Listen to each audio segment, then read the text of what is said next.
dari Jakarta, pinggang ramping dan jelita, kain songket baju sutra,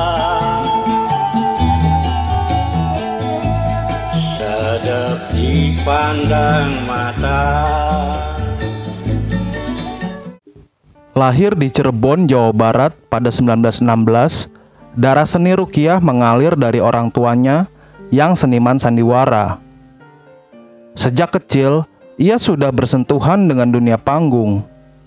Ibunya adalah primadona panggung asal Cianjur, sedangkan ayahnya seniman asal Belitung.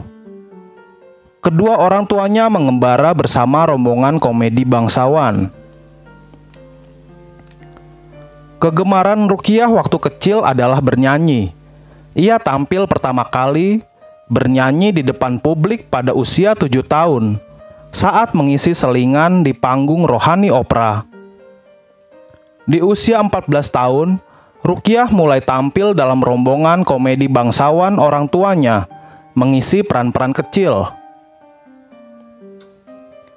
Pada 1932, Rukiah bergabung dengan rombongan Tunil Palestina. Di sini, ia bertemu pemain musik yang kemudian menjadi suaminya, yakni Kartolo. Setelah Palestina mengalami krisis di Magelang, Rukiah dan Kartolo memutuskan keluar. Mereka lantas bergabung dengan Faroka Opera. Tahun 1936, mereka menetap di Batavia. Rukiah memutuskan keluar dari dunia panggung usai melahirkan anak kedua.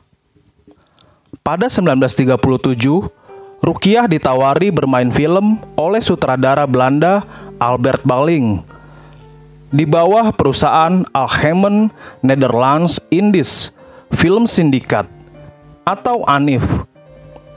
Film itu berjudul Terang Bulan. Duetnya bersama Raden Mochtar membuat film tersebut sukses. Dalam 2 bulan, film ini menghasilkan $200.000. Rukiah dan Raden Mochtar pun mencetuskan model sistem bintang yang kemudian ditiru film-film setelahnya. Pada 1938, Rukiah dan Kartolo membentuk sandiwara Terang Bulan Troupe. Mereka pun merupakan penyanyi orkes keroncong Lift Java. Sebagai seorang penyanyi, suara Rukiah kerap diputar di radio. Columbia merupakan label yang merekam suara Rukiah.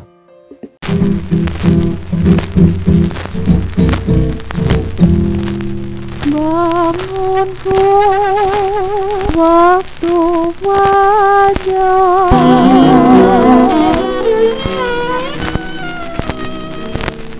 buang dari nafas, tukang ikan belayar,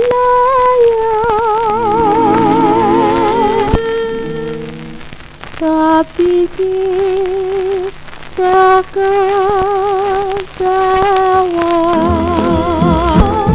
Mari, mari, mari, mari, mari, mari sini kawan-kawan, kawan-kawan dan semuanya. Pergi, pergi, pergi, pergi, pergi, pergi masing-masing, masing-masing di sawahnya.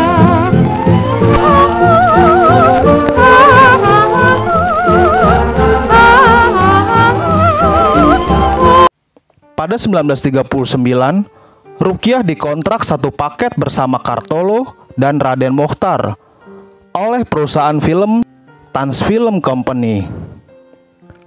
Film pertama di perusahaan ini adalah Fatima. Film ini pun mencatatkan sukses. Di sini, Rukiah mendapat honor 150 gulden dan Kartolo 50 gulden. Mereka pun mendapat sebuah rumah di daerah Tanah Rendah Batavia.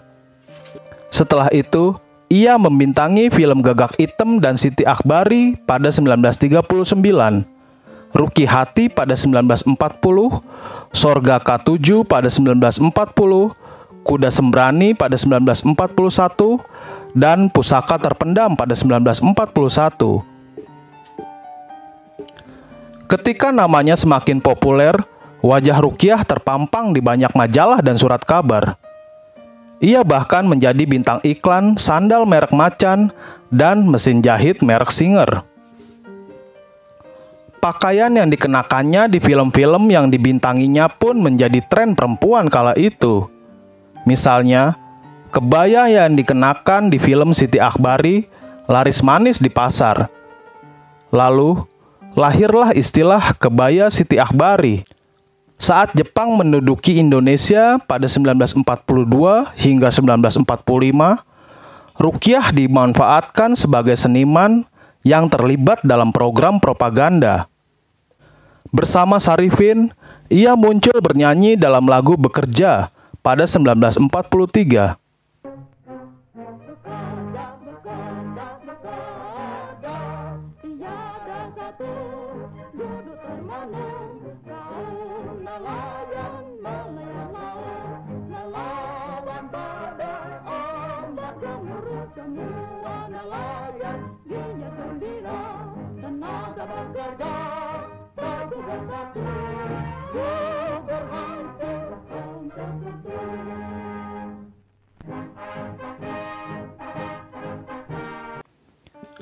Tahun 1944, ia membintangi film propaganda berjudul Keseberang.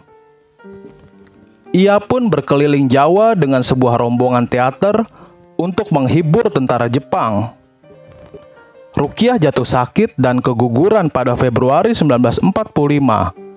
Namun, Jepang tetap mendesaknya melakukan perjalanan ke Surabaya. Setelah kembali ke Jakarta, keadaannya semakin memburuk.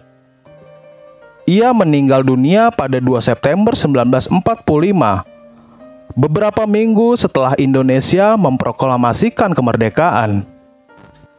Ia wafat karena pekerjaan dan disiplin yang terlalu keras dari pemerintah pendudukan Jepang. Rukiah dimakamkan di pemakaman Kober Ulu, Jatinegara, Jakarta Timur.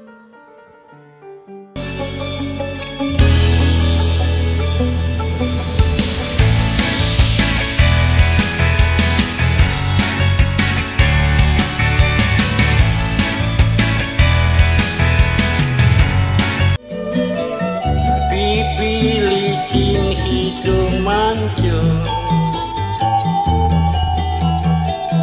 kain wirong batik kawung,